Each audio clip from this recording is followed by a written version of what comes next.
Dakila, kailangan ng maisagawa ang ritual ngayong gabi.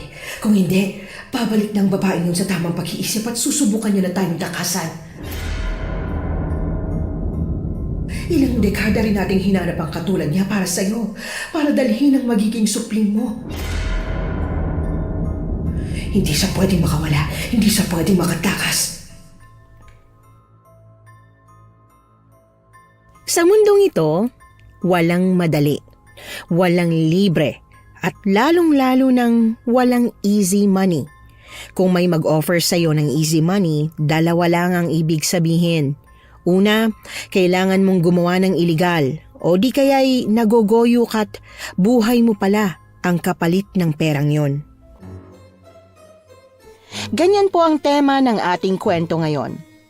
Pero bago ang lahat, kung bago ka pa lang dito sa channel, please like, subscribe, and hit the notification bell para updated kayo sa bawat kwentong ilalabas. May bago tayong storya 3 hanggang 4 na beses sa isang linggo. At ngayon, para sa tampok nating kwento.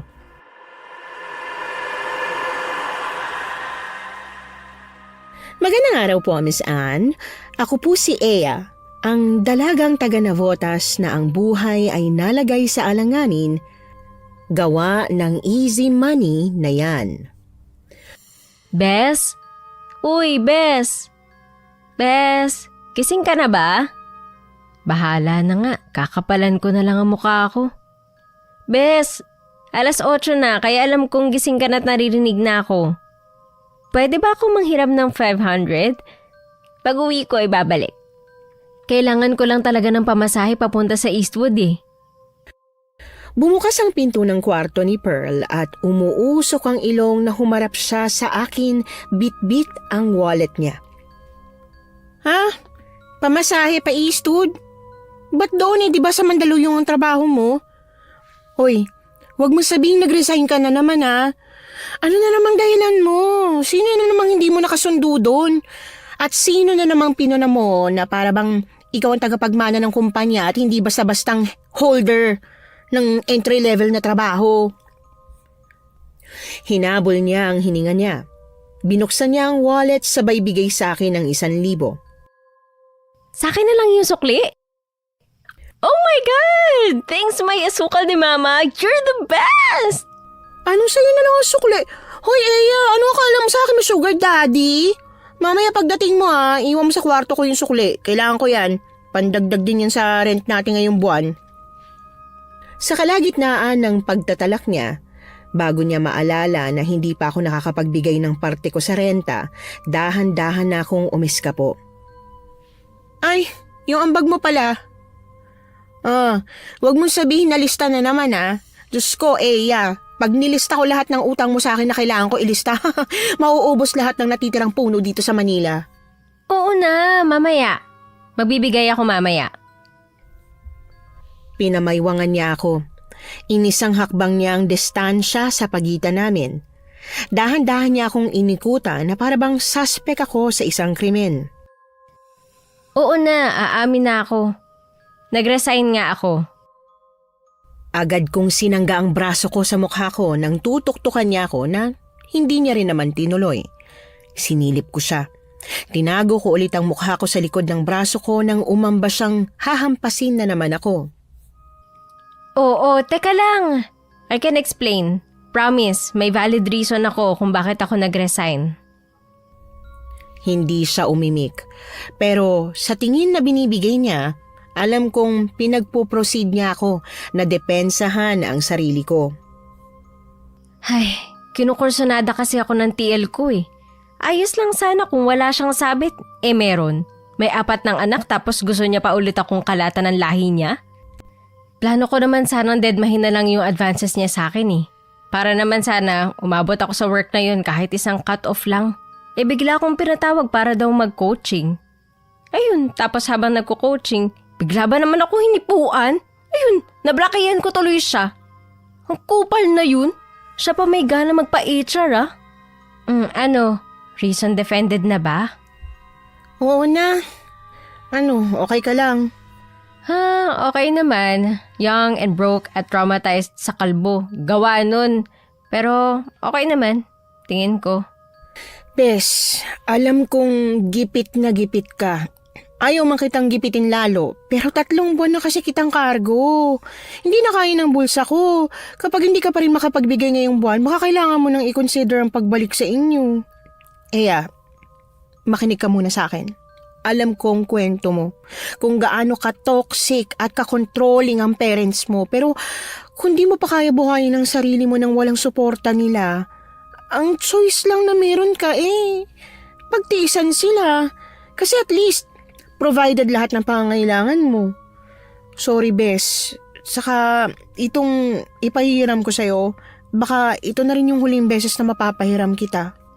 Don't worry, naiintindihan kita. Kapag wala pa rin akong stable na income, babalik na ako ng Ilocos. Kaso, baka pwedeng palugitan mo pa ako hanggang sa katapusan? Sige, hanggang katapusan na lang. Thank you! Yumakap ako kay Pearl. Hinaplos niya ang likod ko at tinapik ang balikat ko bago siya pumunta sa kusina. Magkakape na siya, hudyat ng pagsisimula ng araw niya. Ano nga palang gagawin mo sa Eastwood? Magre-risk sa nakita kong job opening. Weird na job opening? Anong weird na job opening? Patingin nga. Nahihiyang pinakita ko sa kanya ang online poster na nakita ko sa social media kagabi. Mariin siyang pumikit. Doon pa lang, alam ko nang hindi na naman siya sang-ayon sa mga desisyon ko sa buhay. Wanted wife for a month. We pay handsomely. Aray! Aray ka talaga! Yan naman! Oh, bakit? Binasa mo ba ng maayos kung ano to? Oo, naghahanap yung sekretary na to ng babaeng pwedeng magpanggap na asawa ng boss niya. Anong tunog niyan sa'yo? Like a good and rare opportunity. Scam yan! Walang ganyan! Ano ka ba naman? Ano ba akala mo main character ka sa romance book? Pearl, magtiwala ka sa akin. Sinasabi sa akin ng gut feel ko na may mapapala naman ako dito sa opening na to . Napa-facepalm siya. Pakiramdam ko, bigla na lang nadagdagan ng guhit sa noo niya gawa ng sobrang pagka-stress sa akin at sa mga life decisions ko. Yan ang sinasabi ng gut feel mo? Oo naman. Gusto mo bang malaman kung ano sinasabi ng gut feel ko? Oo, willing to listen. Malaki ang chance na kapag tinuloy mo ang kalokohan na to, ikaw ang magiging case episode ng Soko. Ay, hindi. Kesa sayangin mo ang oras mo sa pagbiyahe pa Eastwood, ba't hindi ka nalang lumabas ngayong araw? Sa totoong job opening ka mag-apply. Kahit sa'yo na yung 1K. Basta yung sinasabi ko lang ang sundin mo, hindi yung gut feel mo. Binantayan ako ng maigi ni Pearl. Sinigurado niya na ang postura ko ay pang mag-a-apply ng disenteng trabaho bago niya ako hinayaang umalis ng bahay.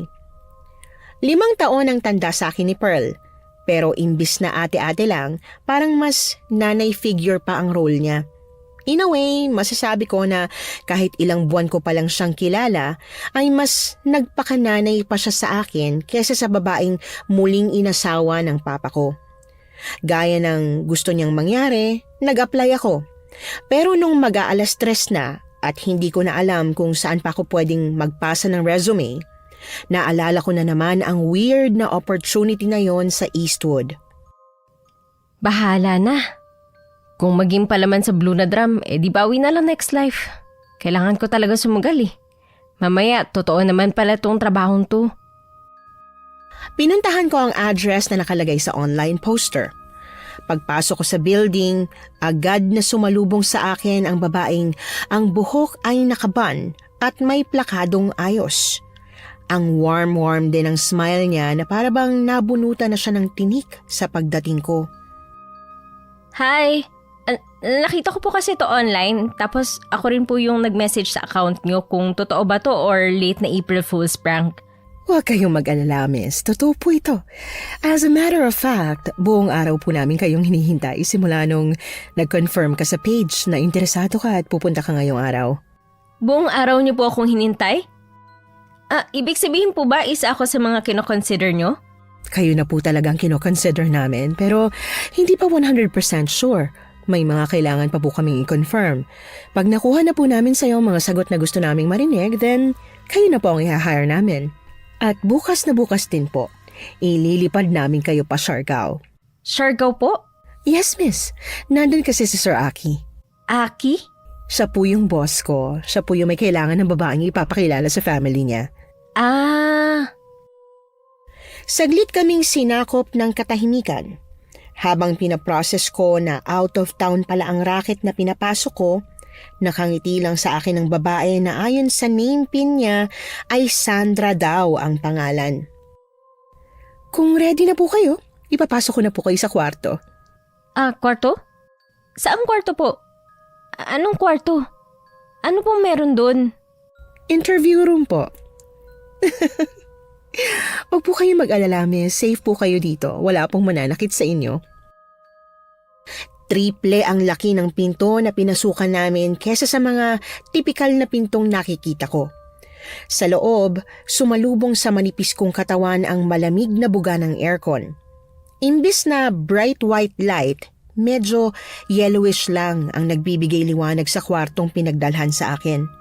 Pakiramdam ko, dinisenyo ang kwarto na ito para mapaamin ng isang tao nang hindi nila namamalayan na inaamin na pala nila ang ilang mga personal na impormasyon tungkol sa sarili nila. Upo na po kayo. And paki-fill out po lahat ng may check. Alam niyo naman po ang blood type niyo, no? Opo. Okay, good. Habang nagsasagot, bigla akong na-conscious nang mapansin kong titig na titig siya doon. Kahit alam kong mababasa niya rin naman ito, wala sa sariling tinakpan ko ang papel. Sorry, lalabas muna ako. Pagtapos ko dito, tatawagin na lang ba kita? Umiling siya. Tinuro niya ang 4 na sulok ng kwarto. Saka ko lang napansin na marami palang camera na nakatutok sa akin. Papasok na lang ako kapag patapos ka na. Makikita ko naman sa monitor. Pagkaraan ng ilang minuto, sakto sa pagbaba ko ng ballpen sa mesa, bumukas ang pinto. Nagulat pa ako sa pagiging precise at perfect ng timing ni Sandra, pero hindi ko na rin yun binigyan ng malalim pang kahulugan. May dala siyang clipboard pagpasok. Tumingin siya roon, tapos sa akin, at sa papel ulit. Ngayon pa lang uunahan na kita. Masyadong personal ang mga itatanong ko sa'yo, pero promise, wala kaming balak na bastusin ka. Sadyang kailangan ko lang tong gawin. Okay po. Nagka-boyfriend ka na ba? Po? Hindi pa po. Wala pa po. So, virgin ka pa? Hindi pa nahahalikan, nahahawakan ng kahit na sino? Tuluyan akong na-weirdohan sa tanong na yon. Tama yata si Pearl. Hindi totoong trabaho at pera ang ino-offer nila. Bago pa ako tuluyang malagay sa alanganin, walang pasabi na tumayo ako mula sa swivel chair. May narinig akong lagabog sa table. Napatingin ako doon. Napansin ko ang puting envelope na may logo at pangalan ng isang kilalang bangko. Kapag nasagot mo ang huling tanong ko at pumayag kang patunayan na birhen ka pa nga, sa'yo na ang trabahong to, pati na rin ang 200,000 laman ito. Pwede mong lapitan, i-check, hawakan, saka ka mag-decide. Pakiramdam ko nakikipagsayaw ako sa panganib, pero pera na ito eh. Nasa harap ko na ang grasya na ilang buwan ko nang hinahanap. Kumatok na siya sa pinto ko. Pagsasarahan ko pa ba? Pumipintig ang takot at kaba sa dibdib na lumapit ako sa table. Iminwestra niya sa akin ang envelope. Tig-1,000 ang laman nun. Malutong, bago, mabango. Sa kapal nun, alam kong nasa 200 nga ang bilang ng perang nasa loob. So, anong magiging desisyon mo, Ea? Ito na ba yung lahat? Full amount na to na makukuha ko? Down payment pa lang to. Yung natitirang 600, makukuha mo pagkatapos ng 1 buwan. Pagkatapos na ang trabaho mo sa Siargao. Sasagot na sana ako nang mag-ring ang phone ko. Si Pearl ang tumatawag sa akin. Napatingin ako kay Sandra. Tumango siya, nagbigay ng permiso na sagutin ko ang tawag ng kaibigan ko. Uy, Eya, nasan ka? Okay ka lang ba? Eya, ang sama ng panaginip ko, napahamak ka raw. Nasan ka ba kasi? Pauwi ka na? Okay lang ako. Pupuntahan ko lang yung last kong pagpapasahan ng resume, tas uuwi na rin ako. Sure ka bang safe ka? Mag-share location ka sa akin. Eya, nasa Eastwood ka ba? Pumunta ka pa rin? Hindi ka nakinig? Sa pag-aakalang naririnig ni Sandra ang pagtatalak ni Pearl, nataranta ko. Inend ko yung call. Tumawag siya ulit pero pinatay ko na yung phone. Gaano ba katagal yung examination? Less than 5 minutes? 20 minutes kung isasama yung pagpapalit mo ng damit tas pagbibihis pagkatapos. Pwede ko na bang kunin agad yung pera? Pagkatapos? Kahit hawakan mo pa habang chinecheck ka, walang problema. Pumintig sa tuwa ang tenga ko gawa ng narinig. Lahat ng takot at pangamba na meron ako, nawala nung hawak ko na yung pera. Nang makumpirma nilang nagsasabi nga ako ng totoo, mabilis at smooth nang natapos ang lahat. Ito nga pala yung plane ticket mo papunta ng Siargao. Bukas ng gabi ang flight mo. Yung isa, para sa kaibigan mo. Po? Pwede kang magsama ng kaibigan mo sa resort. Naisip ko na baka mas maging kampante ka at komportable pag pumunta ka ron na may kasamang kakilala. Alam po ba ito ng boss mo? Ni Sir Aki? Alam niya, pinaalam ko nung nasa loob ka at ine-examine. May go signal na niya ang desisyon kong to. Yung nakaparadang sasakyan sa harap, yun ang maghahatid sa'yo pa uwi kung saan ka nakatira. Yun din ang maghahatid sa'yo papuntang airport bukas. Para akong nanalo sa loto sa dami ng magagandang bagay na nangyari sa akin ngayong araw. Pinagbuksan ako ng pinto ng driver. Bago niya isinara yon, napansin ko ang pin na suot niya sa uniform niya. Hindi naman ako alahero, pero may kutob ako na gawa sa purong ginto yun. Kuya, ilang beses din kasi tayong magkakasama. Pwede bang makipag-close sa'yo? Ano bang pangalan mo? Ako? Ako si Eya. Ikaw? Ay, man of few words ka po, no? Pero parang more on man of no words. Bumalik ako sa maayos na pagkakaupo sa likod. Mananahimik na sana ako at magmumuni-muni na lang habang nakatingin sa bintana nang mapansin ko ang nakasabit sa rear view mirror ng kotse. Yung design nun, kapareho ng design sa pin na nakita kong suot niya. Kuya, ano ba yan? Parang family symbol? Logo ba yan nung Aki? Ano po pala yung apelyido nun? Baka familiar ako eh. Baka member siya ng top 10 richest Filipino in the country. Hindi mo pa rin po ba ako sasagutin? Sige na nga. Sabi ko nga hindi na kita kukulitin. Papasok na ang sasakyan sa kanto nang matanaw ko si Pearl. Agad kong kinalabit yung supladong driver para ipatabi ang sasakyan. Dito na lang po ako. Patabi po. Para po. Thank you. Pearl! Eya? Eya! Mahigpit niya akong niyakap. Nang mag-sink in sa kanya na safe ako at walang nawawalang parte ng katawan na nakabalik, bigla niya akong pinaghahampas. Sira ulo ka talaga. Ba't balagi mo na lang ako pinag-aalala? Para akong atakin sa puso na nagising ako gawa nung napanaginipan ko. Tapos binabaan mo pa ako ng phone, ha? Sorry na. Nasa kalagitnaan kasi ako ng interview nun. Tas parang medyo nosy yung si Sandra. Uy, pero okay lang ako ah. Totoo yung sinabi ng mga matatanda na kapag may napapanaginipan ka masama, kabaligtaran nun ang mangyayari. Bes, yung gut feel ko, ang tama. Paldo! Ha? Lumingalinga ako. Natsyempohan ko na nakatingin sa amin ang tsismosa naming kapitbahay. Baka nakita niya akong bumaba ng mamahaling sasakyan kanina kaya ngayon ay nakikibalita na siya kung anong ganap sa buhay ko. Punong-puno ng kaplastikan ko siyang nginitian bago ko hinila si Pearl papasok ng di kalakihan naming bahay. Ano yun? Hindi kita naiintindihan. Ano yung tama ang gut feel mo? Ano yung pumaldo ka? Sinarado ko ang mga bintana pati na rin ang kortina saka muling lumapit sa kanya. Binuksan ko ang bag ko at nilabas ang 200,000. Halos lumuwang mata ni Pearl. Sinalat niya ang pera. Nang madama niyang totoo yun, napatakip siya ng bibig at napairit. Sa'yo na to? Sa'yo? To? Lahat? Oo, pero syempre, meron ka rin. Bibigyan pa rin kita, no? And take note, hindi lang to yun. Pag natapos ko yung trabaho ko sa Siargao, may 600k pa ulit na dagdag to. 200 plus 600, 800.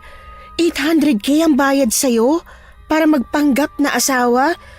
Magpanggap na asawa ba, Nino? Ewan ko. Sa Siargao ko na yata malalaman kung sino yun eh. Pero dead man na kung pangit pala siya or mabaho ang hininga. Ang importante, may pera. Magagamit na natin to turn our lives around. At hindi lang yun ah. Charan! Ticket pa Siargao, parehas na round trip. Para kanino isa? Para kanino pa? Di sa'yo. Isasama mo ako? Oo. Pero may trabaho ako. Fuck that job. Charis, pero not really. Di ba hindi mo naman na 100% feel yung trabahong yan? Immediate resignation is the key. Tapos pagbalik natin dito pagtapos ng isang buwan sa Siargao, magnegosyo na tayo. Kung makapagsalita ka, parang pera ko na rin ang pera mo. Kasi, pera mo rin naman talaga ang pera ko. Para sa atin to. Isa-share ko sa'yo ang blessing na to. Sabi ko naman, di ba, pag ako naman ang sunwerte, babawi ako sa'yo. Ikaw naman ang sagot ko. Kaya, iwan mo na yung trabaho mo kasi sagot na kita. Relax ka lang doon by the beach. Mag-isip ng business idea habang nandun tayo. Tapos pagbalik natin dito, saka na natin pag-usapan. Okay, pero sure ka ha? Oo, sure nga. 100% sure. Kaya tara na, mag-impake na tayo. Ay, wala pala tayong damit na pwedeng i-aura-aura dun. O bukas na bukas, pagbukas ng SM, mamimili tayo ng damit. Lilibre kita. 8:00 ang flight namin pa Siargao. Sakto 5:00, sinundo na kami ng driver na siya ring naghatid sa akin kahapon. Pagdating sa airport, naunang bumaba sa akin si Pearl. Bababa na rin sana ako nang hawakan ni Manong ang kamay ko. Huwag ka nang tumuloy. Delikado roon. Hindi ka makakaligtas. Hindi kayo makakaligtas. Ho? Ha? May sinasabi ba kayo? Hindi ko kasi narinig. Kuya, okay ka lang ba? Teka, hi ka ba? Ikaw kaya itong may sinasabing kung ano tapos... Bakit? Ano nangyayari? Anong ginawa niya? Kesa matulad sa akin si Pearl na nasira ang mood, hindi ko na lang pinaalam sa kanya ang nangyari. Pabagsak kong sinarado ang pinto. Pagdating sa loob, ilang beses niya pa akong kinulit pero tinigil niya rin yon kalaunan. Wait, hindi mo alam kung sinong susundo sa atin? Sino pwede mong tawagan para sabihin na nandito na tayo? Wala ka number nung Sandra? Wala eh. Sorry, hindi ko nahingi eh. Nawala sa isip ko na hingin kagabi. Basta ang sabi niya lang may susundo sa'yo. Sino nga? Si Rudolph. Rudolph? Sinong Rudolph? Rudolph the Red-Nosed Reindeer. Ma'am Eya, Ma'am Pearl, Po? Rudolph po. Ako po yung maghahatid sa inyo sa private island kung nasaan si Sir Aki. Teka kuya, Rudolph nga pangalan mo? Opo ma'am, tara na po. Baka po gabihin tayo. Delikado ang dadaanan natin eh. Delikado po? Bakit? Dadaan ba tayo sa lugar na may NPA o di kaya naman pirata? Ay hindi naman po, wala namang ganun. Nauna na siyang lumakad sa amin pagkatapos niyang kunin ang mga maleta. Napatingin ako kay Pearl. Nagkibit balikat siya at walang pagdadalawang isip na sumunod kay Rudolph. Hindi ko alam kung wired niya na ba ang utak niya na on vacation mode, kaya pati ugali niya na ino-overthink at ino-overanalyze ang lahat ng bagay ay nakabakasyon na rin. O sadyang napapraning lang ako gawa ng kalokohang sinabi at ginawa ng driver sa airport kanina. Sa kabilang dulo kami ng isla dinala ni Rudolph. Malayo sa parte ng Siargao kung saan namamayani ang sikat na dinarayong nightlife. Pagkatapos ng halos 1 oras na biyaheng sasakyan, narating namin ang maliit na port. 20 minutes na biyahe by boat tas nasa Isla de Hari na po tayo. Isla de Hari? Private island po yun ng mga dihari. Yung asawa po ni Miss Eya? Asawa ko? Isla ng asawa ko? Oo, girl. Ihisla ni Aki. Hindi ba nabanggit sa'yo ng mayaman mong asawa na sobrang bigatin pala nila? May private island sila? Mukhang alam ng mga tauhan nung Aki na yun mag-asawa kayo kaya pwede ba? Huwag mo ipapahalata na hindi. Baka mabukok ka ng pamilya niya, sayang naman to. Sorry naman, hindi ko kasi alam na pagbaba ng isla, game na agad ang pagpapanggap kong Mrs. Dehari. Akala ko makikita ko muna siya Makakausap at makakasama man lang bago mag-start. Hindi pala. Ma'am? Ipinakita sa amin ni Rudolph ang life vest. Kinuha yun ni Pearl. Inaabot niya yung isa sa akin. Pagsuot namin noon, sumakay na kami sa maliit na yate. Tanging ang ilaw lang mula sa yate ang nagbibigay ng liwanag sa dinaraanan namin. Nakikita ko ang kabilang part ng isla, pero alam kong malayo na yon. Dahan-dahan kong nilingon ang paligid. Hindi ko alam kung dahil ba wala akong ibang nakikita, kaya kung ano-anong nai-imagine ng utak ko. Pero pakiramdam ko talaga, may mga matang nakatingin sa amin. Pakiramdam ko pag flashlight ko ang dagat, may makikita akong totroma sa akin buong buhay ko. Ayos ka lang ba? Kuya, malapit na ba tayo? Kuya Rudolph, safe naman tayo dito, 'di ba? Hindi naman tayo mabibigla na baka mamaya may mga pirata na palang mga hijack na sa atin dito. Ay, wala po. Walang ganun dito. Baka nga mas malaki pa ang chance na may ma-encounter kayong aswang kaysa sa pirata Aswang? Tingnan mo to. Siyempre binibiro ka lang niya ni Kuya, mapagpatol ka naman. Pagdaong ng yate, kating-kati na akong bumaba. Gusto ko na kasing mapunta sa lugar na mas maliwanag. Ako ang unang inalalayan ni Kuya Rudolph. Habang bumababa si Pearl, may nahagip ang mata kong ulo ng tao na bigla na lamang lumubog. Napasigaw ako dahilan para agad na lumapit sa akin ang dalawa. Ah! Ano yun? May ulo, bes! May nakita kong ulo! Nandyan! Nandyan sa dagat! Biglang lumubog nung nakita ko pero meron talaga!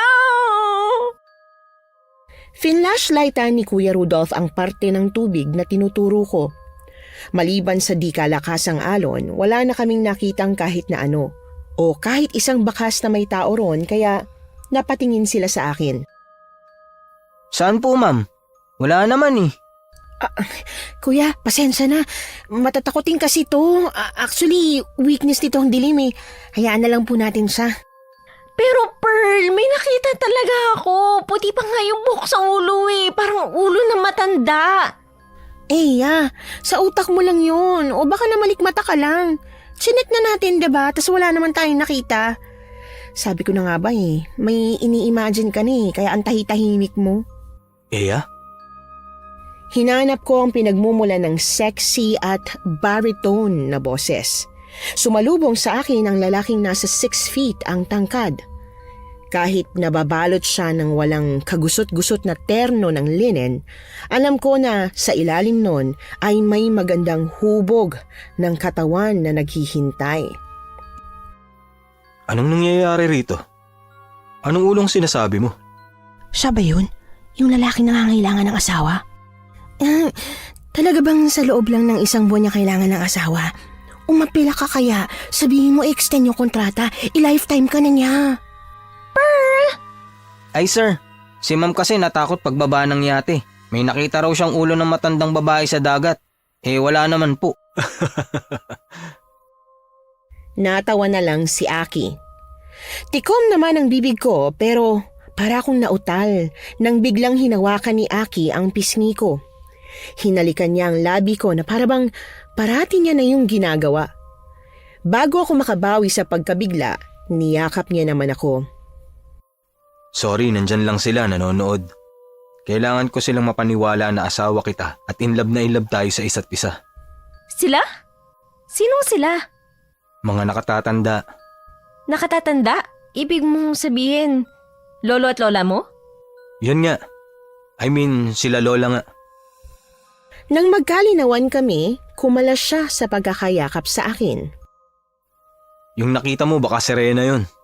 May sirena dito? Tingnan mo, ang gullible mo talaga. Siyempre wala. Tumawa na naman si Aki. Baka pagod na ang misis ko. Hayaan mo. Pagkatapos ng dinner kasama ang mga nakatatanda, pwede ka na magpahinga. Ikaw si Pearl? Best friend niya? Oo, nice to meet you nga pala. Tara. Wait, alisin lang natin to. Si Aki na mismo ang naghubad ng life vest na suot ko. Inabot niya yon kay Rudolph sa kanya hinawakan ng kamay ko at hinila na ako papunta sa puting mansyon na ilang metro rin ang layo mula sa miniport nila. Siya yung kailangan nating mapaniwala na may relasyon tayo at nagsasama para makuha ko ang mana ko. Ah, para sa mana pala to. Wala kasing sinabing dahilan si Sandra kung ba't kailangan mo ng asawa. O huwag ka mag-alala. Bibo naman ako eh. Maalaga din. Sisiguraduhin ko na makukuha ko ang boto niya. Thank you. Aki, siya na ba yun?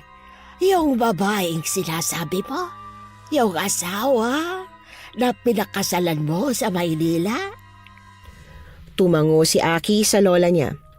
Lumapit ako kay Lola Lily. Hindi ko kasi alam kung pwede ko na ba siyang yakapin o over the top kapag ginawa ko yon. Nakipagkamay na lang ako. Mahigpit niyang hinawakan ang kamay ko. Halos pilipitin niya nga yun eh. Lalo pa akong nabigla nang bigla niya akong niyakap. Inabot niya ang tenga ko at sininghot-singhot. Sa gulat, medyo naitulak ko siya palayo mula sa akin. Lola, okay ka lang ba? Sorry. Hindi ko po sinasadya. Nagulat lang ako. Bigla niya kasi akong inamoy. Inamoy? Lola, di ba pinag-usapan na natin to? Nag-promise ka na di mo gagawin to. Ang bango niya, Aki. Ang bango-bango niya. Tama ka lang napili. Gusto kong napili niyo. Lola, tama na po. Tinatakot mo ang asawa ko sa mga pinagsasasabi mo eh. Sige ka, baka mamaya hiwalayan niya ako. Siguro na weirdohan na rin pati si Pearl sa pag-uusap ni Aki at ng lola niya. Hinawakan ni Pearl ang braso ko. Hinila niya ako palapit sa kanya na para bang ready siyang kaladkarin ako pabalik sa yate sakaling may sabihin pa ang matanda na hindi ka aya-aya. Pasensya na sa nangyari. I think may episode na naman si Lola. Episode? Bakit? Ano ba yung lola mo? Soap opera? Tinampal ko ang braso ni Pearl. Akala ko mau-offend si Aki pero tinawanan niya lang ang joke ni Pearl bago siya bumaling sa akin. Pasensya na sa nangyari. Hindi ko alam na magkakaganito si Lola eh. Okay lang. Nagulat lang ako. Pero okay lang naman ako eh. Bali ganito na lang. Pasasamahan ko muna kayo sa room na pag-i-stayan ni Pearl. Pag okay na si Lola, babalikan na lang kita. Room ni Pearl? Room niya lang? Eh paano ako? Hindi ba kami mag-share ng room? Nabitin sa ere ang sinasabi ko. Nilapit ni Aki ang labi niya sa tenga ko. Asawa kita, di ba? Nakakita ka na ba ng mag-asawa na hindi tabi matulog? Lalo na kung nasa honeymoon stage pa lang. Lumayo na siya sa akin para asikasuhin ng lola niya na may binubulong-bulong habang ang mata ay halos dumikit na sa akin. Kinalabit si Pearl ng isang matandang babae na sa bihes, inasyum naming mayordoma nila. Sa isang hiwalay na cabin, ilang metro ang layo sa main house at malapit sa pond niya kami dinala. Okay na po kami rito. Thank you. Salamat pa sa paghatid. Huy! Bes naman! Ang weird ng grandmother-in-law mo, no? Pearl, ano ba? Mamaya may makarinig sa'yo. Nakakahiya. Totoo naman. Hindi mo ba napansin yung tingin niya sa'yo kanina? Sumilip ako sa bintana. Sinigurado ko na wala ngang tao sa paligid ng cabin at walang makakarinig sa mga pinagsasasabi ni Pearl. Nung kumpirmadong kami lang talaga ang nasa area na ito, humarap ako sa kanya. Yung tingin niya parang gusto ko niyang tikman eh. As in, kainin nguyain. Tsaka, yung isa pang sinabi niya, kailan sisimulan ng seremonya? Seremonya ng ano? Ewan, baka wedding ceremony? Oo na, weird na kung weird ang lola ni Aki. Pero mabait naman si Aki. Sa kasabi niya, may episode ang lola niya. So, parang may sakit yun? Sa utak? Baka ganun. Dala na rin siguro ng katandaan. Oo nga. Ilang taon na kaya yung lola niya, no? Mga 100? Siguro nasa 100 na yun, no? Hindi ko alam. Teka, maghintay na lang tayo dito. Pag okay na yung lola niya, pabalik ka naman daw tayo ni Aki. Tapos saka siguro niya explain kung ano ba yung nangyari kanina. Sinamaan ko ng tingin si Pearl. Bigla niya na lang kasi akong kinurot, tas pabirong tinampal. Oh, para saan yun? Landi-landian ka ha. Nakita ko yung tinginan nyo ni Aki kanina. Parang gusto nyo talaga yung isa't isa. Tas ikaw? Naku, parang mapupunit labi mo sa kakangiti sa kanya. So far, mukha siyang padala ng langit. Pero, uy, careful pa rin ha. Hindi lahat ng mukhang blessing talaga. Kilalanin mo rin ang Aki na yun at yung pamilya niya bago ka sumubo. Sumubo? Hoy! Ang bastos mo! Hindi naman ganun ka-fragile ang self-control ko, no? Berde ka! Mas berde ka sa akin. Ang berde-berde mong bata ka. Hindi naman yun yung mismong sinasabi kong subo, no? Subo na subo na parang pasok. Basta, wag na nga. Hindi ko na i-explain at parang mas nagiging iba lang ang meaning pag pinag-uusapan natin eh. Kalahating oras pagkatapos kaming dalhin sa cabin ni Pearl, may dumating na sandamakmak na pagkain. Gawa ng gutom o baka dahil hindi namin alam kung anong pwedeng gawin habang hinihintay si Aki, naubos namin ang pagkain. 1, 2 at umabot na 3 oras ang paghihintay namin. Pero wala pa ring Aki na dumating. Baka malala talaga ang episode ng lola niya kaya hindi pa siya tapos mag-asikaso. Ilock mo na yung pinto. Dito ka na lang muna matulog. Pero si Aki... 1 buwan ka dito, 'di ba? First day mo ngayon. Ibig sabihin may 29 days ka pa para makatabi at makalabing-labing si Aki. Kaya sige na. Isuko mo na muna yung gabing to. Sira, ano ka ba? Hindi naman yun ang ibig ko sabihin eh.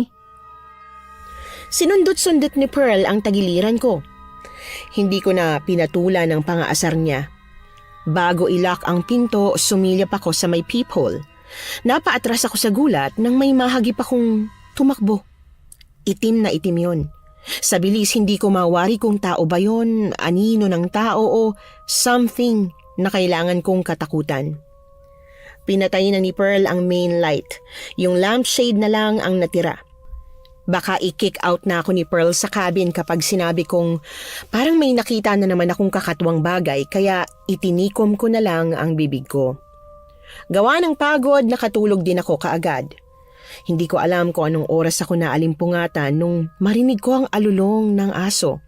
Maingay, nakakarinde. Kahit na parang ang bigat-bigat ng mata ko, pilit ko yung binuksan. May nakita akong lalaki na nakatayo malapit sa higaan. Pero bago ko pa siya mapagmasdan ng maayos, bumaba na naman ang mga mata ko. Yayak! Natulog ka nang hindi naghuhugas ng paa? Tsaka, saan ka ba nagyapak? Ba't ganyang karumian? Ano ba yan? Putik ba yan? Bumangon ako. Tiningnan ang paa ko. Tama nga si Pearl. Ang dumi nga ng mga paa ko. Para akong nagyapak papunta sa kung saan pero hindi naman. Nagyapak lang ako nung nilak ko yung pinto pero hindi naman marumi ang sahig ng cabin. Oh shoot! Saan ko to nakuha? Malay! Nag-sleepwalk ka ba?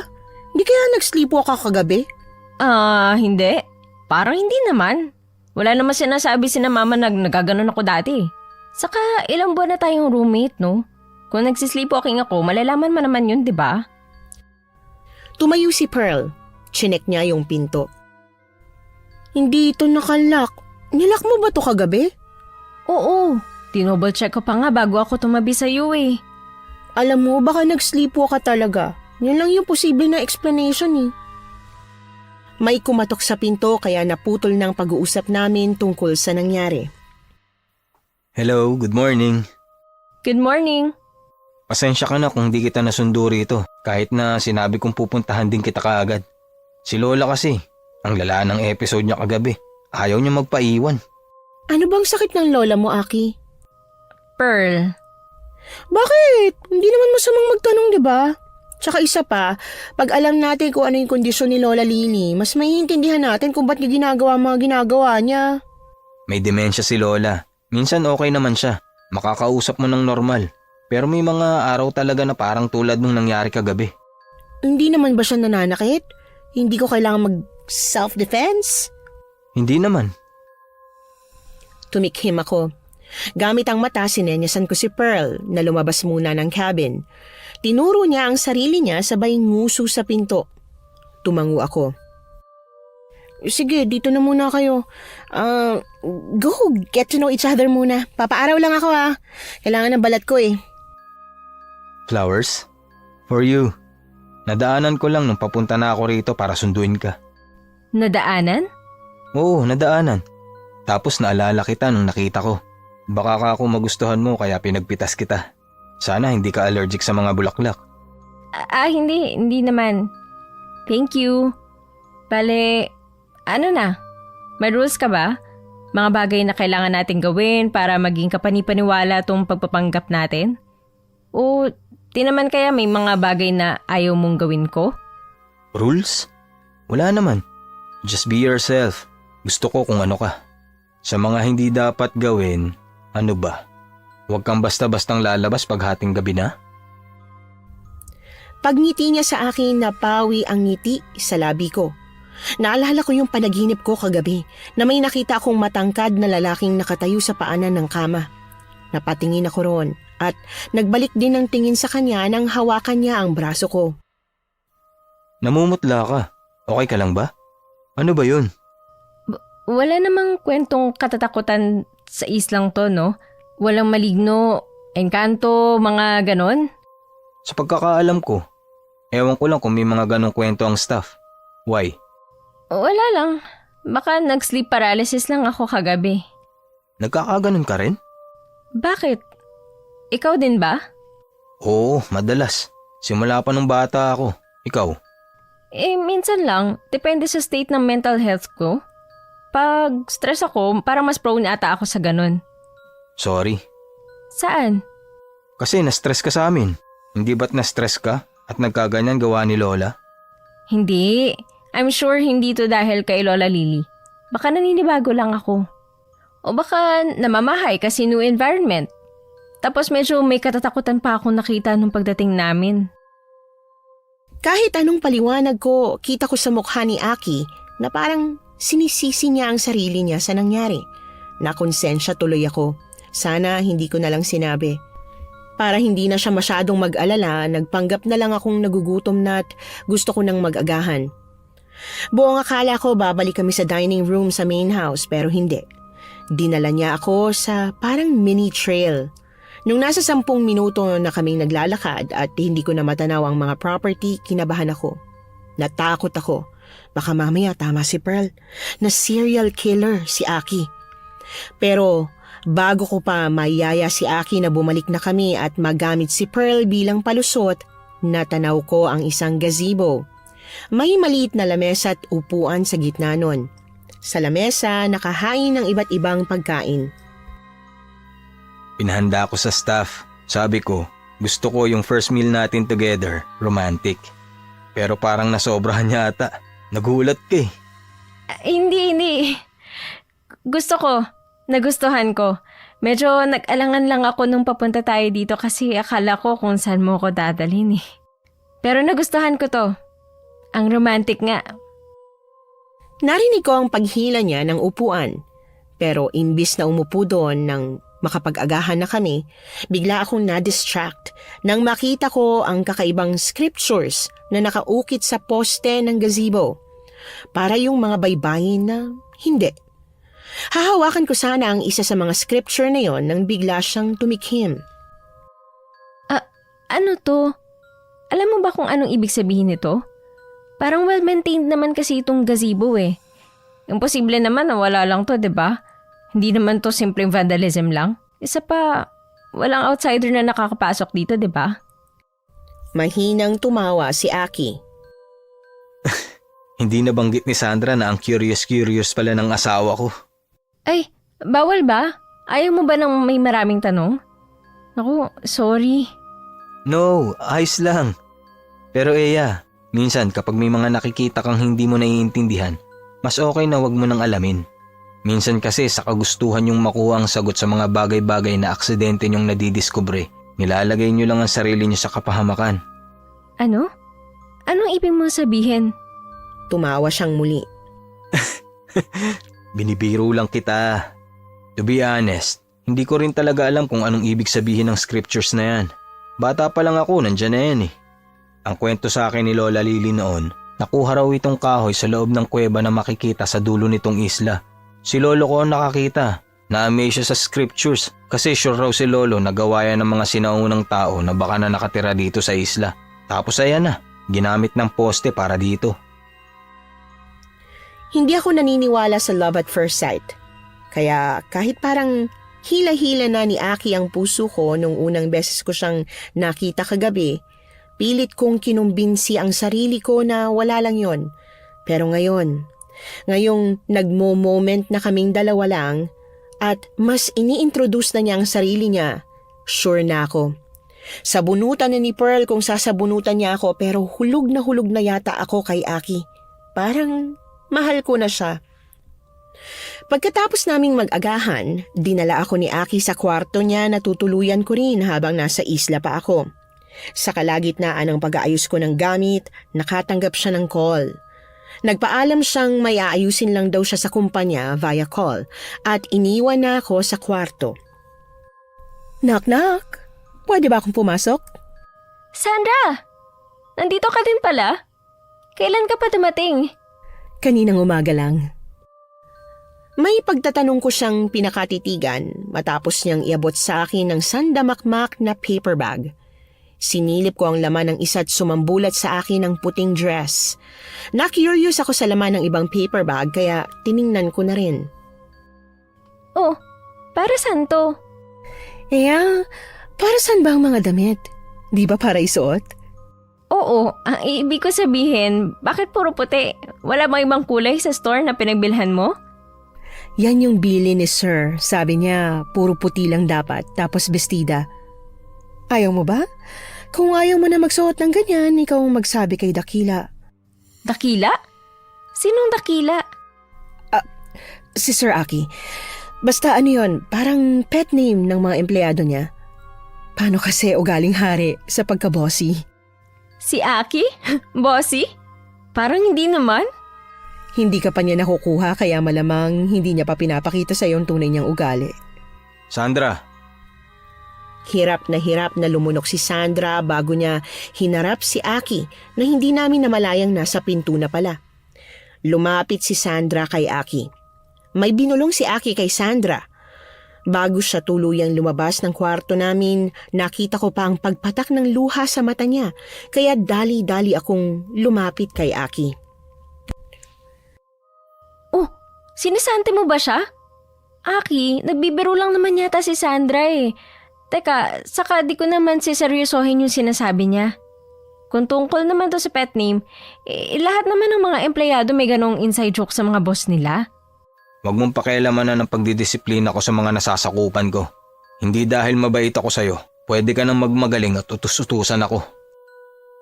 Nagulat ako sa bigla niyang pagtataas ng boses. Nang makita ni Aki kung paanong takot na takot akong lumayo sa kanya, para siyang natauhan. Agad niya akong sinundan. Paulit-ulit siyang humingi ng tawad para sa inakto niya at nung wala pa ako sa mood na pag-usapan o i-acknowledge ang pagsusori niya, bigla siyang lumuhod sa harap ko't yumakap sa bewang ko. Gulong-gulo ako sa bilis ng pag-shift ng emotions niya. Mas lalo ko lang gustong ilayo ang sarili ko sa kanya at umalis na, pero nang mapatingin ako sa mga mata niya, para akong naengkanto. Eya! Ano nangyari sa'yo? Nangyari sa akin? Anong ibig mo sabihin? Anong ibig kong sabihin? Diyos ko, anong wordings yan? Anong vocabulary? Ba't parang bigla ka na lang naging binibini na hindi makabasag pinggan? Na-brainwash ka ba? Ano nangyari sa'yo for the last 48 hours? 48 hours? Ang OA mo naman. Di ba nagkita lang tayo kanina umaga? Hinawakan ni Pearl ang magkabilang pisngi ko. Dinilat-dilat niya ang mata ko't isang beses tinapik ang pisngi ko. Nasaktan ako kaya tinulak ko na siya palayo sa akin pero sinunggaban niya ulit ako. Tiningnan niya ang ulo ko na parabang nag-e-expect siya na makakita ng injury ron pero wala naman siyang nahanap. Pearl, ano ba? Ano ba yung ginagawa mo? Ikaw, ano bang ginagawa mo? Anong ginawa nila sa'yo? Ba't nagkakaganyan ka na? Ba't may kakaiba sa'yo? Ba't hindi mo maalala na hindi kaninang umaga yung huling pagkikita natin kundi 2 days ago na? Imposible. Eya, nagsasabi ako sa'yo ng totoo. 20 tayo ng gabi dumating. Dapat 21 pa lang ng gabi ngayon, 'di ba? Pero hindi. Tarantang pinakita sa akin ni Pearl ang calendar sa phone niya. Nang makita kong 23 na nga, nakumpirma kong nagsasabi siya ng totoo. 2 araw na nga simula nung huling beses ko siyang makita. Anong nangyari nung huling 2 araw? Nasaan ako? Anong ginagawa ko nun? Mas tama yatang itanong ko anong ginawa nila sa'yo noon. Wala ka bang maalala? Ay, hindi bali na. Ang importante, nahanap na kita. Iuwi na kita, Eya. Uwi na tayo. Hinawakan ni Pearl ang kamay ko. Napatingin ako sa puting-puti at spotless na mansyon ni Aki. Walang tao sa likuran namin pero nakakailang hakbang pa lang kami papunta sa parang mini port nila kung nasaan ang mga yate. Biglang may humawak sa braso ko. Paglingon namin, nakita ko na si Aki. Saan mo dadali ng asawa ko? Asawa mo? Hindi mo asawa si Eya. Nagpapanggap lang kayo. Bitiwan mo kaibigan ko. Hindi ako papayag na kunin mo sa't gawin ka uri niyo kung ano man kayo. Binitiwan ni Aki ang kamay ko. Wala nang inaksaya pang oras si Pearl. Hinila niya ulit ako sa yate. Habang sinusubukan niyang paandarin yon kahit wala naman siyang ideya kung paano ba, may dumamping malamig na simoy ng hangin sa leeg ko. May kasamang kung anong hindi ko maintindihang salita ang hangin. Ang naaalala ko lang, takot na ako kay Pearl pagkatapos nun. Aki! Aki, tulungan mo ako. Sasaktan niya ako. Ano bang pinagsasasabi mo? Anong sasaktan? Hindi kita sasaktan, Eya. Eya, halika na. Takot kong winaksi ang kamay ni Pearl na nakahawak sa braso ko. Tumakbo ako pabalik kay Aki. Agad niya akong niyakap. Namalayan ko na lang na hila-hila na si Pearl ng 2 kalalakihan na tulad ni Aki ay naka-all white din. Mahal, kamusta ka? Ayos ka lang ba? Nasaktan ka ba? Sinaktan ka niya? Hindi. Pero sino ba kasi siya? Bakit muntik na niya akong kunin? Bakit muntik na niya ako ilayo sa'yo? Eya, huwag ka maniwala. Huwag kang maniwala sa kahit anong sasabihin ng lalaking yan. Sure ako na puro kasinungalingan lang yon. Binibilog niya lang ang utak mo. Hindi ko alam kung ano siya, kung ano ba sila. Pero hindi na dapat tayo pumunta dito. Huwag kang magpapakuha sa kanya. Pilitin mo na makaalala. Pilitin mo maalala kung sino ka ba talaga at kung sino ako. Nakangiting tinakpan ni Aki ang tenga ko. Umiling siya sa akin at muli akong nakumbinse na siya ang paniwalaan kesa ang babaeng desperado. Binalik na ako ni Aki sa main house. Pinasok niya ako sa kwarto. Sabi niya may gagawin lang daw siya. Pero babalikan niya rin ako. Nakatulog at nagising na lang ako pero hindi pa rin siya nakakabalik. May narinig akong mga ingay sa labas. Gusto kong makita yon kaya sinubukan kong buksan ang bintana pero ayaw. Wala namang sinabi na hindi ako pwedeng lumabas ng kwarto kaya lumabas ako. Napuno ako ng pagtataka nang makita ko ang sandamakmak na kandilang nagkalat sa iba't ibang sulok ng mansyon. Galing akong kwarto, bukas ang ilaw doon kaya imposibleng brownout. Nagpatuloy ako sa paglalakad. Sa may hagdan, nakita ko si Sandra at Aki. Dakila, kailangan ng maisagawa ang ritual ngayong gabi. Kung hindi, babalik ng babaeng yun sa tamang pag-iisip at susubukan niya na tayong takasan. Ilang dekada rin nating hinanap ang katulad niya para sa'yo, para dalhin ang magiging supling mo. Hindi siya pwedeng makawala, hindi siya pwedeng makatakas. Biglang tumigil si Sandra sa pagsasalita. Tumingala siya sa akin at mahinang napamura. Hahakbang na sana ako palayo para makatakbo pabalik sa kwartong pinagmulan ko, pero biglang nasa harap ko na si Aki. Hindi na ako nakakilos. Narinig mo lahat ng sinabi niya? para kung hindi makahinga sa kaba nang tumango ako sa kanya. Niyakap ako ni Aki. Hinalikan niya ang noo ko saka hinawakan ang pisngi ko. Magpapaliwanag ako. Kaya kong linawin to sa'yo. Papatayin niyo ba ako? Yung babae kanina, nagsasabi ba siya ng totoo? Talaga bang delikado kayo? Delikado ka? Na may pinaplano ka talaga masama sa akin? Giniya niya ako pabalik sa kwarto. Habang ang katawan ko'y gusto ng tumakbo palayo, tumakas. Ang isip ko naman ay pilit na nagtitiwala sa kanya. Sa totoo lang, Miss Anne, hindi ko alam kung alin ba sa katawan o sa isip ko ang kailangan kong sundin sa mga oras na yon. Litong-lito na ako. Eya, nalilito ka. Gusto mo bang malaman kung bakit ka nalilito? Mahal? Kamuntikan ka ng mapatay ng mga manunugis na kauri ng babaeng kumuha sa'yo kanina. Kaya ilang linggo ka ring walang malay at ngayon ay naguguluhan. Manunugis? Anong manunugis? Tinatanong mo kanina kung delikado ako, di ba? Aamin ako, Eya. Oo, delikado nga ako. Delikado kami. Pero mas delikado ang kagaya ni na Pearl para sa lahi namin. Gaya ni na Pearl? Lahi niyo? Aki, diretsuhin mo na lang ako. Gaya nga ng sabi mo, naguguluhan pa ako at hindi nakakatulong ang pagpapaikot-ikot. Aswang ako, Eya. Si Sandra, si Lola Lily, lahat ng nasa islang to mga aswang.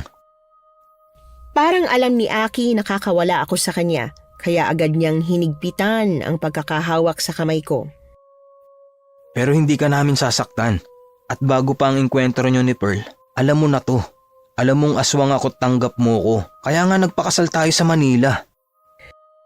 Pinakita niya sa akin ang daliri naming may mga wedding ring. Eya, mahal na mahal mo ko kaya tanggap mo ko. Dahil na rin sa pagmamahal mo sa akin, pumayag kang maging tulad namin na maging aswang. Ano? Eya, wala na kaming oras. Ngayong gabi mangyayari ang lunar eclipse.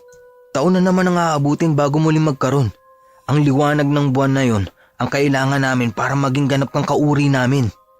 Para maging karapat dapat ka sa akin. Aki, hindi ko maalala yung mga sinasabi mo. Pero mahal mo ko, di ba? Nang mapatingin ako sa mata niya, parang nawala na naman ang pag-aalinlangan ko. Tumango ako sa kanya bilang tuluyang pagpayag at namalayan ko na lang na nasa harap na kami ng sandamakmak na mga aswang para sa seremonya ng pag-iisang dibdib namin. Huwag kang matakot, hindi ka nila sasaktan. Pero yung mga tingin kasi nila sa akin parang takam na takam sila. Parang kakainin nila ako. Hindi ka nila kakainin, hindi ka nila sasaktan. Mananagot sila pag ginalaw nila maski isang hibla ng buhok mo. Sa gitna ng altar nakita ko si Lola Lily. Matamis ang ngiti niya sa akin. Pagdating namin ni Aki sa harap ni Lola Lily, may binuksang libro ang matanda. May binasa siyang salita na kahit na anong pakikinig ang gawin ko'y hindi ko maintindihan. Nang matapos si Lola Lily sa parang pag-oorasyon niya, binuksan niya ang maliit at pahabang box na gawa sa isang uri ng kahoy. Kinuha niya roon ang punyal na may patalim na parang pakurba. Iniabot niya ang punyal kay Aki sabay senyas na gawin na niya ang kailangang gawin. Binuka ni Aki ang palad niya. Napasinghap ako sa gulat nang dahan-dahan niyang hiniwaan ang palad niya sabay piganon. Sa lumang goblet na yari sa ginto na punta ang dugong pumapatak galing sa sariwa niyang sugat. Nang sa tingin niya ay sapat na ang dami ng dugo niya sa goblet, binuka niya ang kamay niya sabay hingi ng sa akin. Huwag kang matakot, Eya. Konting kirot lang naman to tapos na. Magiging katulad na kita't pwedeng-pwede na tayo magsama habang buhay. Binigay ko ang kamay ko. Paglapat ng punyal sa balat ko, ginusto ko agad bawiin ang palad ko, dala ng sakit at hapdi. Pero hindi niya ako hinayaang makawala. Aki, masakit. Aki, nasasaktan ako. Shh, konti na lang, Eya. Konting-konti na lang. Agad niyang binendahan ng itim na tela ang sugat sa kamay ko. Kinuha ni Lola Lily ang goblet. Inamoy niya yon saka binulungan ng kung ano at dinuraan. Kinuha ni Aki sa kamay ni Lola Lily yung goblet. Habang nandidiri pa ako sa pagdura ng matanda doon kasi nakita kong parang may pumatak doon na kulay itim, ininom na ni Aki ang kalahati. Pinunasan niya ang labi niya at nilapit yon sa akin. Aki, ngayon na. Wala nang oras. Matatapos ng takdang panahon. Pagbaling ko kay Aki, hinawakan niyang bewang ko.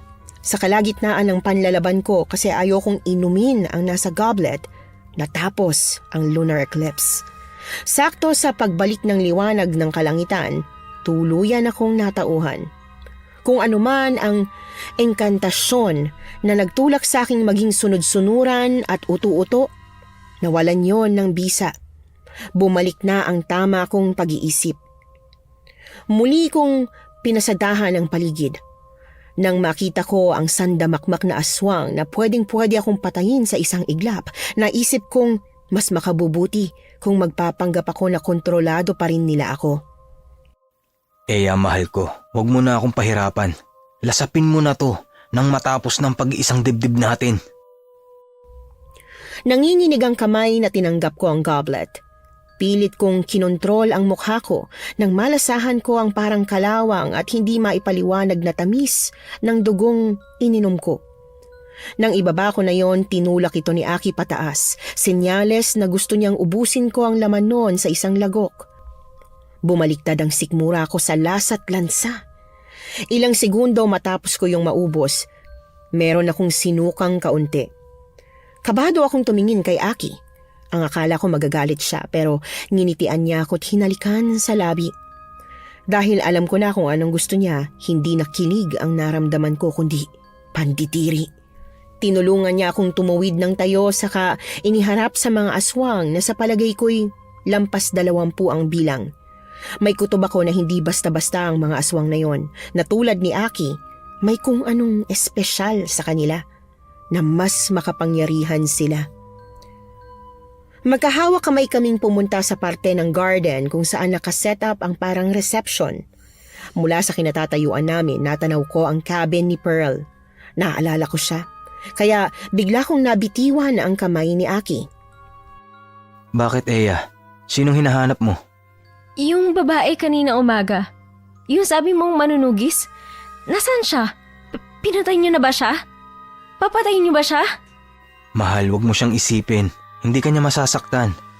Ngayong gabi, gusto ko ako lang muna at pagiging bagong aswang mo ang isipin mo. Aswang? Pagiging bagong aswang ko? Teka, aswang na ako? Kakain na rin ba ako ng tao?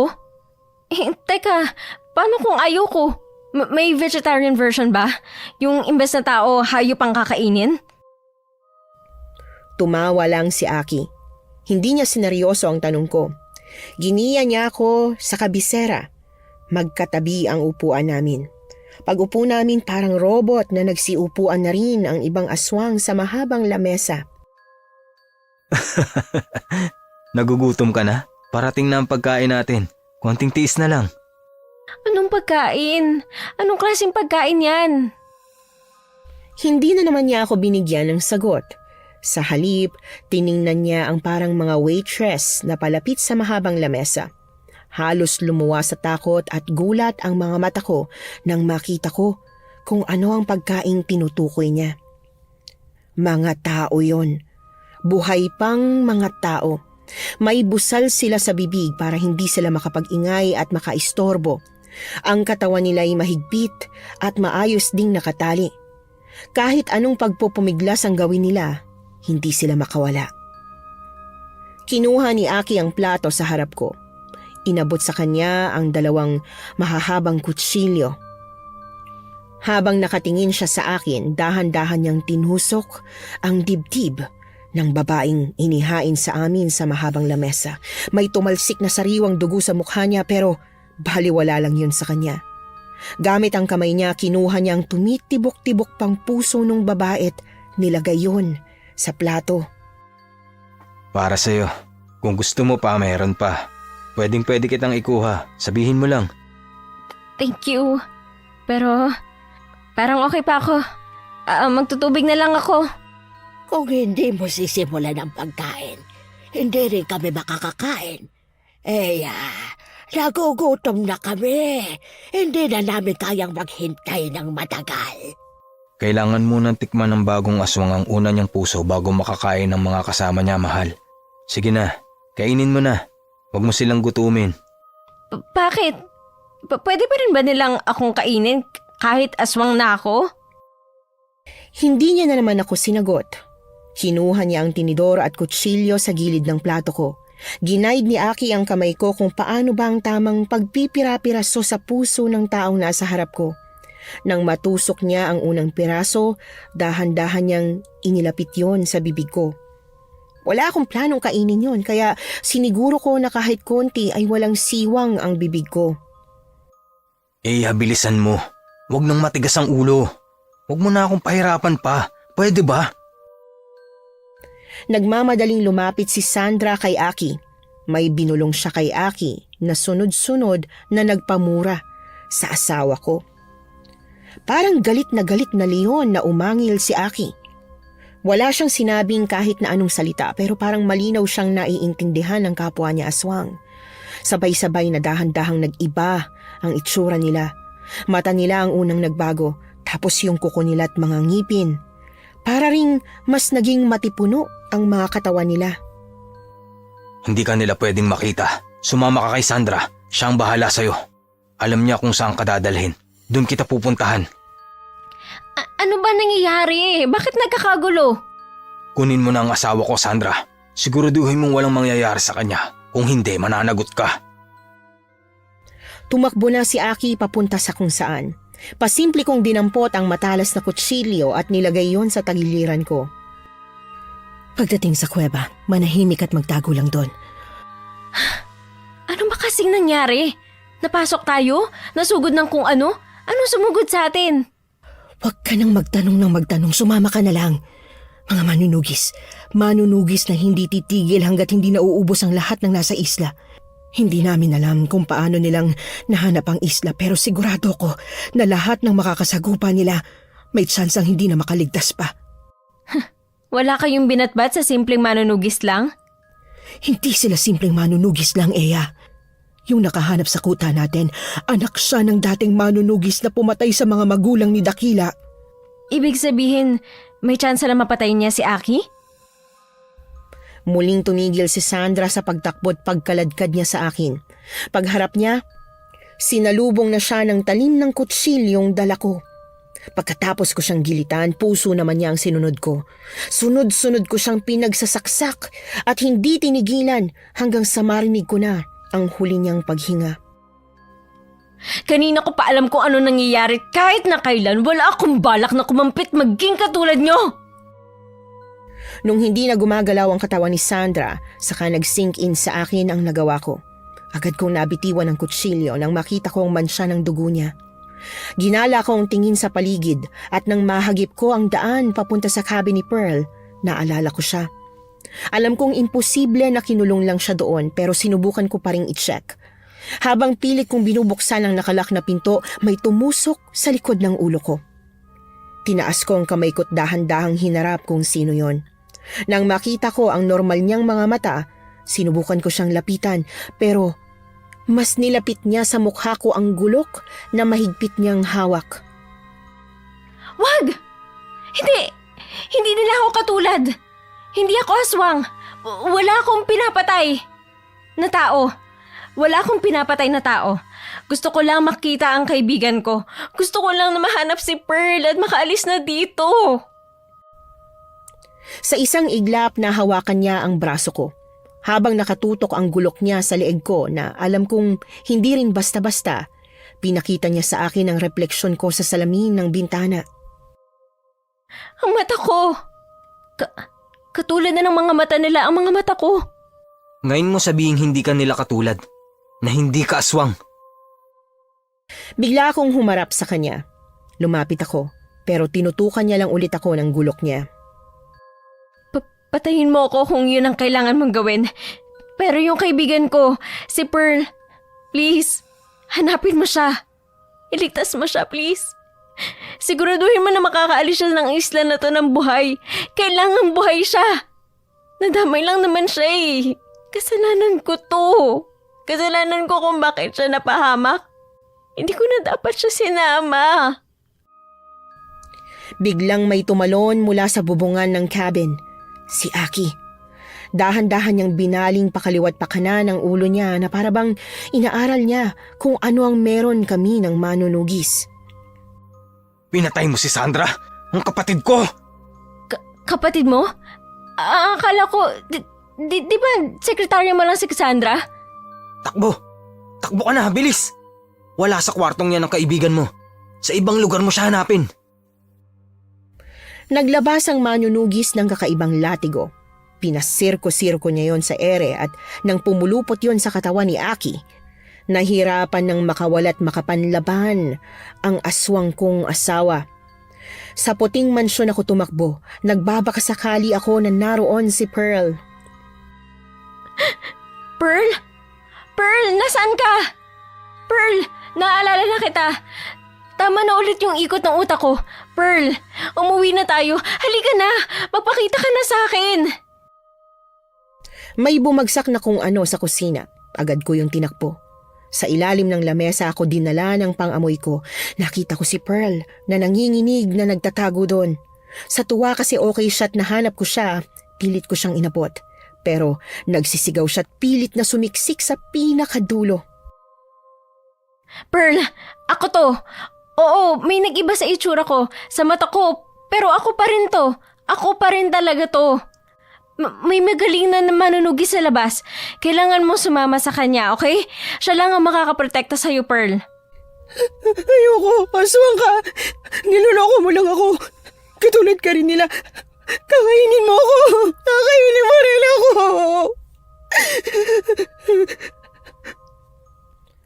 Agad akong napahawak sa liig ko nang may makapal na buhok na biglang pumulupot sa akin. Paglingon ko, nakita ko si Lola Lily. Halatang nanghihina na siya gawa ng tama niya pero mukhang kaya niya pa rin akong patayin bago siya tuluyang malagutan ng hininga. Pearl? Pearl, naririnig mo ba ako? Pumunta ka sa may port. Baka nandun sila.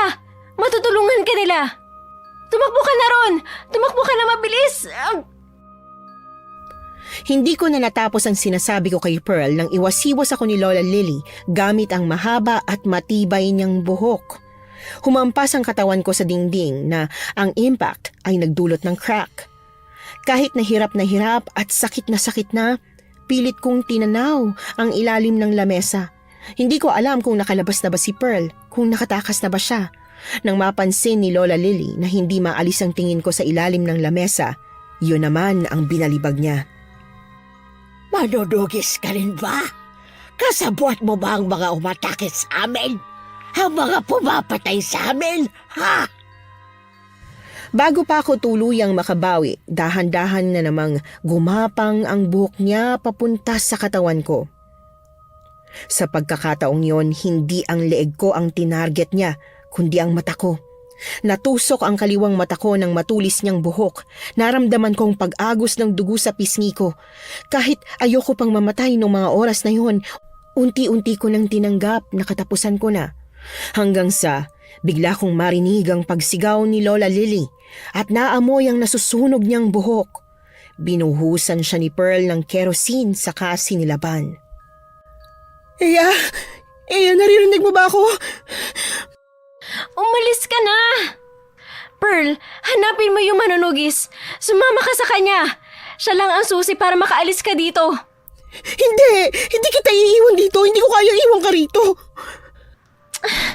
Makinig ka naman sa akin. Makinig ka ng mabuti.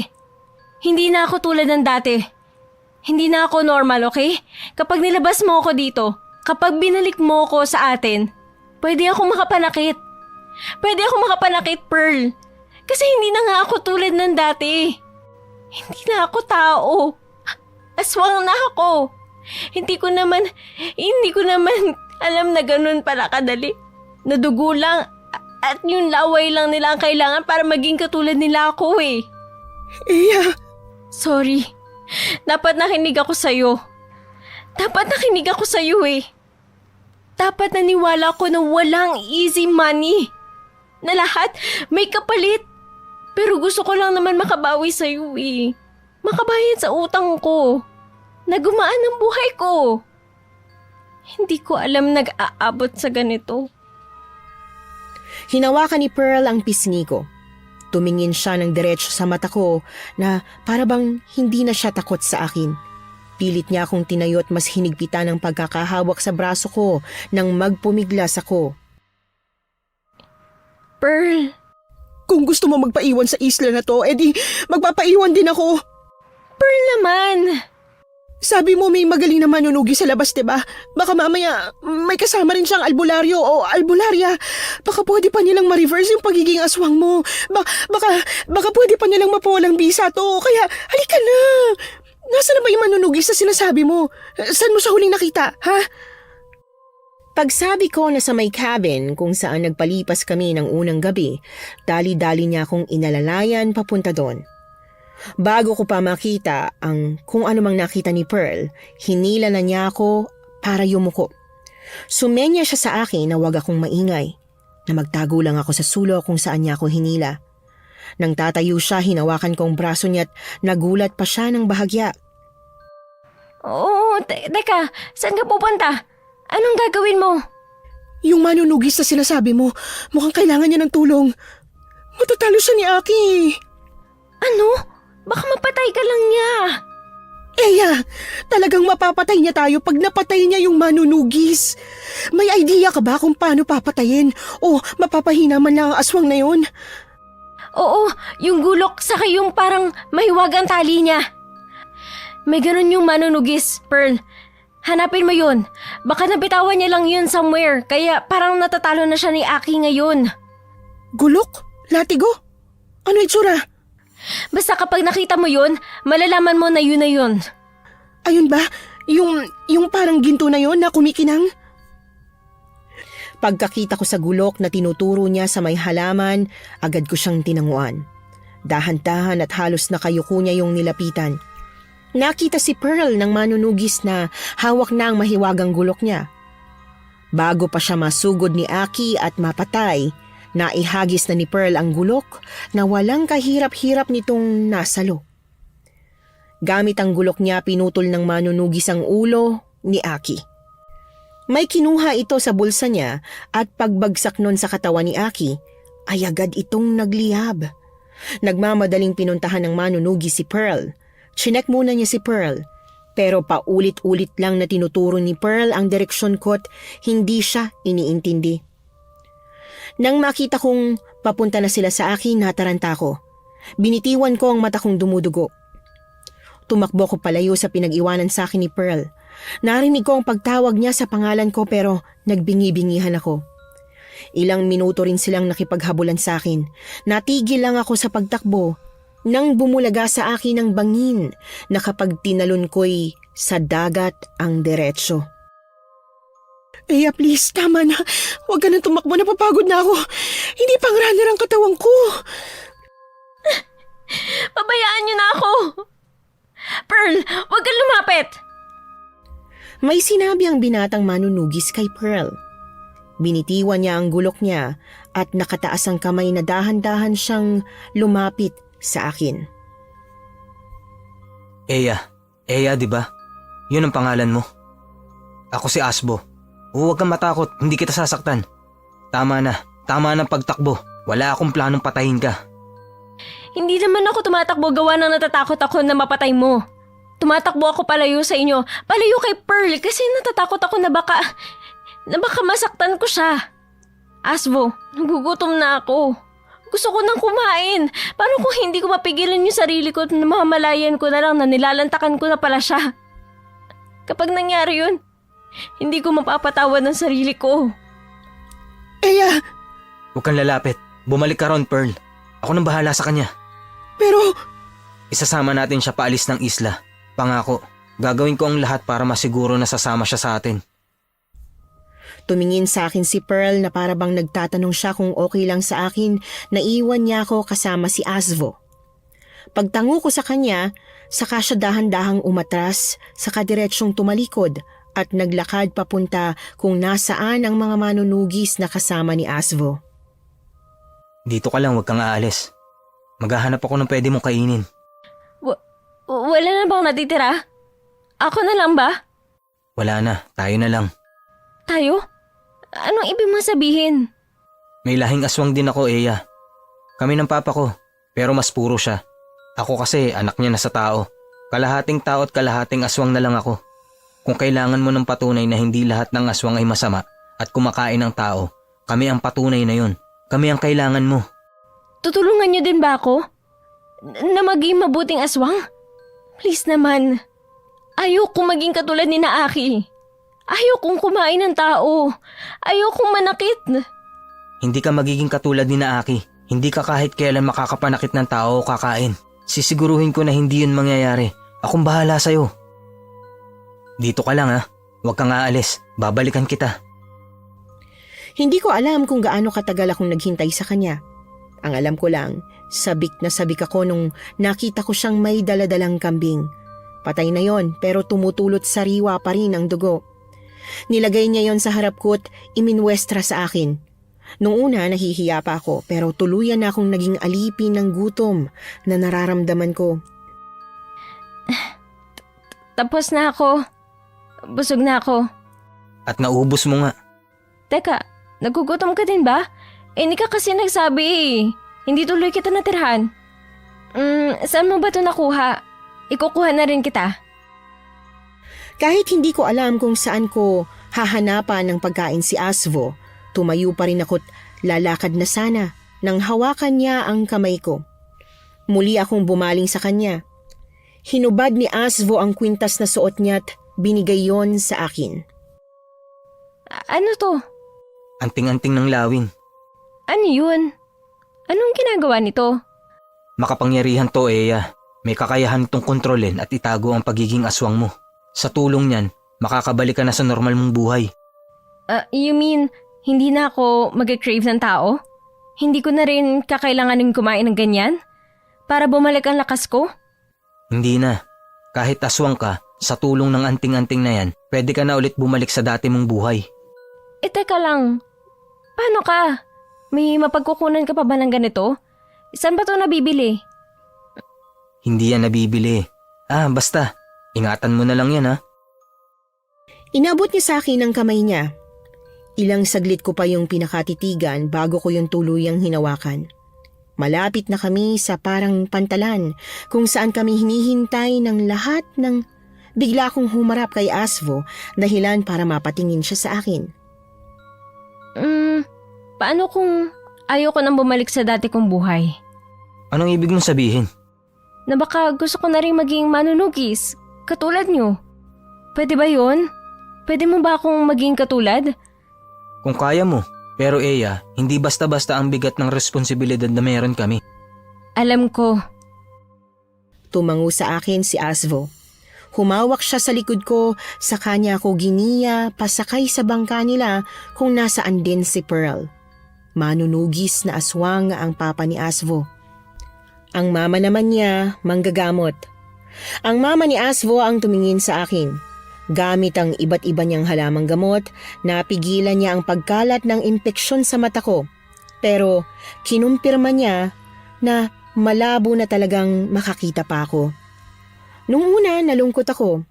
Umasa kasi ako na tuluyan niya pa akong mapapagaling. Pero nung nalaman kong wala na talagang pag-asa, tinanggap ko na lang na baka kabayaran ang isang mata ko sa pagpapasilaw ko sa easy money na naging punot dulo ng lahat ng ito. Totoo bang narinig ko? May plano kang maging katulad nila? Na sumama sa kanila? Maging manunugis? Oo eh. Pakiramdam ko ito na yun. Yung purpose ko, yung kaisa-isang bagay na pwede kong gawin na hindi ako papalpak. Malakas ang katubo ko na ito na yun. Pero dadalaw ko pa rin naman sa akin, di ba? Kahit na malayo ka sa akin, magkaibigan pa rin naman tayo, di ba? Oo naman, magkaibigan pa rin tayo, no? Pearl, sorry ha. Sorry sa lahat-lahat. Oo na, pinapatawad na kita. Ang mahalaga, hindi tayo naging lamang tiyan. Hinatid namin ni Asvo si Pearl sa Manila. Nang masiguro naming ligtas na si Pearl at hindi nababalikan ng kahit na anong aswang, saka na ako tuluyang sumama kina Asvo. Yung lampas 150,000 na tira sa perang nakuha ko noon kina Aki, iniwan ko na rin kay Pearl para magamit niya sa kung anong negosyo na gusto niyang itayo. Miss Anne, 5 taon nang nakalipas simula nang mangyari sa amin ni Pearl ang bakasyon grande na hinding-hindi namin malilimutan. Simula noon, nagpalipat-lipat na rin ako sa ibang lugar kasama ang grupo ni Asvo para huntingin ang iba't ibang klase ng aswang na nanggugulo sa iba't ibang probinsya. Sa pagkakataong ito, kahit ramdam kong pareho naman kaming may gusto ni Asvo sa isa't isa, mas pinili naming maging magkaibigan na muna't i-prioritize ang tungkulin namin bilang mga manunugis.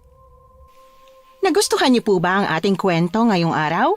Kung oo ang sagot at hindi mo pa nagagawa, aba, subscribe na! Click the notification bell ha, para updated ka sa tuwing maglalabas kami ng bagong kwento. Click like at mag-iwan na rin ng comment. Masayang-masaya ako tuwing nagbabasa ng messages mula sa inyo. At kung may sarili kayong karanasan na gusto nyong ibahagi sa amin, email lang sa missanhorrorstories@gmail.com. Dire-diretso lang, missanhorrorstories@gmail.com. Malay nyo, sa susunod, yung kwento na ninyo ang binabasa namin para sa ating mga tagapakinig. Hanggang dito na lang muna at maraming salamat sa inyong panonood.